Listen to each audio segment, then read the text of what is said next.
সরস্বতী পুজোর সেকেন্ড দিন মানে ফেব্রুয়ারির 3 তারিখ ছিল রিয়াদির বাড়ি সরস্বতী পুজো।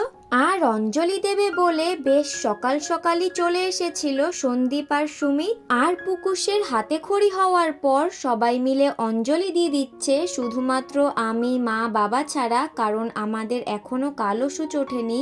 প্রদীপের আরতি হওয়ার পর সবাইকে আরতির ভাব আর সাথে নিজেও আরতির ভাব নিয়ে নিয়েছি। পুজো শেষে ঠাকুর প্রণাম করে প্রসাদ খেয়ে সবাই আসার পর দুপুরে খেয়ে দিয়ে বেরিয়ে পড়েছিলাম ঠাকুর দেখতে দেখতে বাড়ি যাব বলে। তাই রিয়াদির বাড়ি থেকে বেরিয়ে আর কোনো টোটো না ধরে আমরা হাঁটতে হাঁটতে যাচ্ছি ঠাকুর দেখব বলে। আর স্টেশন যাওয়ার পথে দু একটা ঠাকুরও দেখেছি, তার মধ্যে সবথেকে সুন্দর প্যান্ডেল আর সবথেকে কিউট ঠাকুর ছিল এই ঠাকুরটা। তো আজকের জন্য এইটুকুই। ভালো লাগলে চ্যানেলটা সাবস্ক্রাইব করে দিও।